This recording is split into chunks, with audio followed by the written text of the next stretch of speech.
This is a video all about the 12th house and specifically my journey into kind of quitting my addiction to sports news and sports and how the Jupiter transit to my 12th house changed everything. Okay, so let's start off with the 12th house and the reputation that precedes it. The 12th house in astrology is one that, if you've done any research into, can be kind of a depressing, like, doom scroll into just everything, like disaster, self-inflicted wounds, being exiled, prison, institutions, addiction.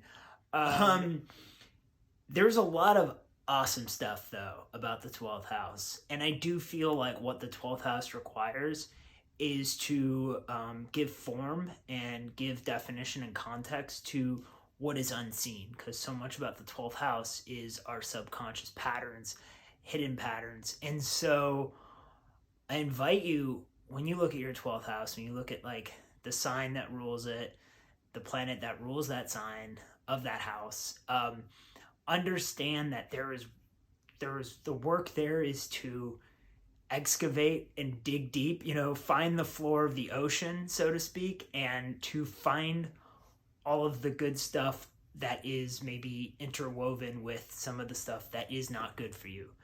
In the 12th house, we can tap into our imagination. I think it was Dorotheus, who's like an ancient astrologer, Hellenistic astrologer, who said that is the place in between worlds. And I do feel like it is where the divine can tap into us. It is where we can tap into the wealth of our imagination. And through that imagination, bring into form, bring into the first house, these things that yet were to be dreamed or yet to be conceived. This is where new ideas, I do feel like it's the primordial soup of new ideas that are waiting to be brought into form, brought into being, which is the first house, and then also transferred or moved through all the other houses and turned into something real. So there's a lot to love about the 12th house, but this video is about kind of how the latest Jupiter transit I experienced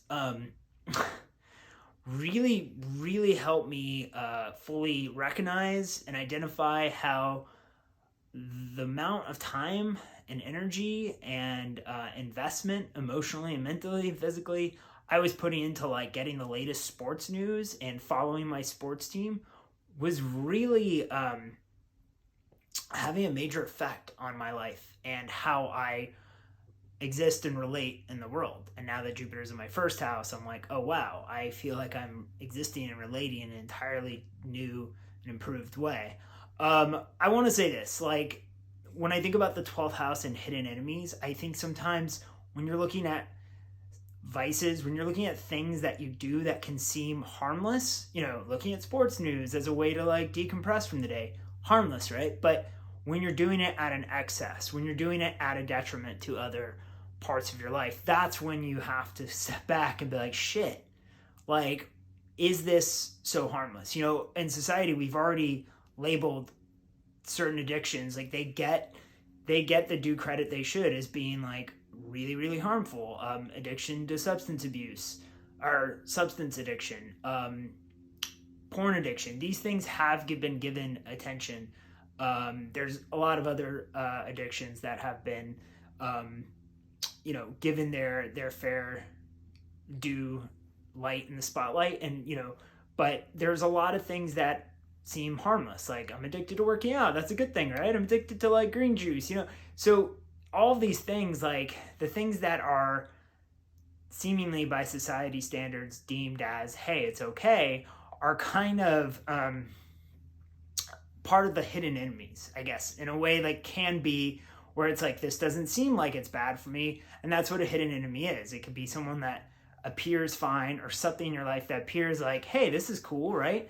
But if it is having a detrimental effect on you, or it is taking away from you living out your life to its fullest extent, or to your fullest ability, then yeah, it's an enemy. And I think the 12th house also having to do with imprisonment. Sometimes imprisonment, and this is not a statement on the on the situation in this country at all with mass incarnation and the huge problem that it is. This is more about sometimes we put ourselves in prisons, right? Sometimes we put ourselves in our own jails, and sometimes through subconscious patternings and through these hidden enemies as unhealthy habits, they can put ourselves into confines and prisons. And I think that when you have a benefic planet like Venus, like Jupiter, or positive transits, trines to your 12th house, you can start to really like find some agency and find some avenue of controlling these subconscious patterns. You give it, you take it out of the darkness, you reveal it, you look at it, and you're like, oh, that's what this is. And maybe it's not as big of a problem as I once thought. And I think that's what my situation was with like sports news. Like, let me just be real with you guys. So I got into sports kind of to bond with my dad, and probably in 2019, I really got into it. Like, would check on my team every day. It was harmless. It was like, hey, this is what I do to like just pause from my work day or pause from like my other endeavors.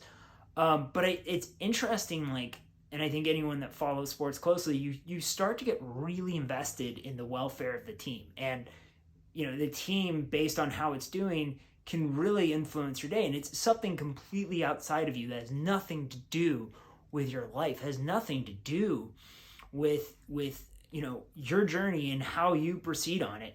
But it affects us. And so it, again, like 12th house is like matters outside of ourselves. There is this like illusory, well, it's more like Neptune is kind of the illusory component, but with the 12th house, it's sometimes hard to see what's yours and what's theirs. So I think that for me tied into it, I was like, holy shit, like I am being so impacted by this thing. And so in early December last year, so basically a month ago, I cut it off. I was like, fuck it, I'm done.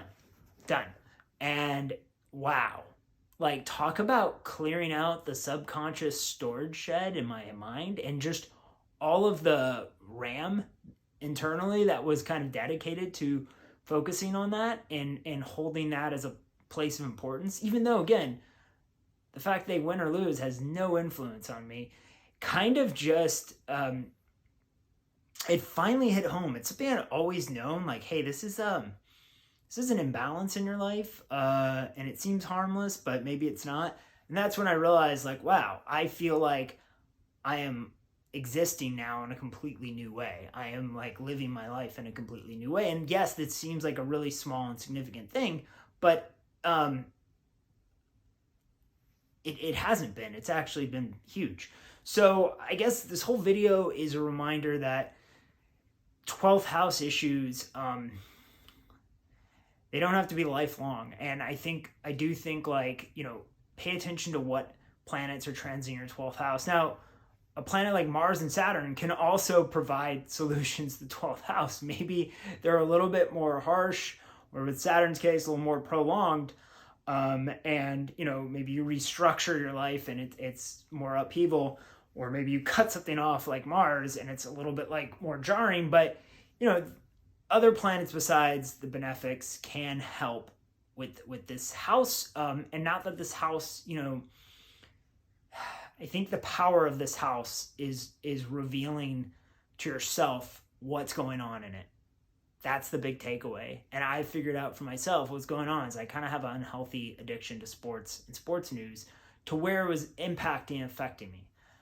So my Jupiter transit to it in Pisces was life-changing. The third one especially was like, oh, okay, I can do something about this. And yeah. All right, you guys, I know this was a super long video. I just felt really compelled to share about the 12th house and my 12th house journey. I will talk to you guys later.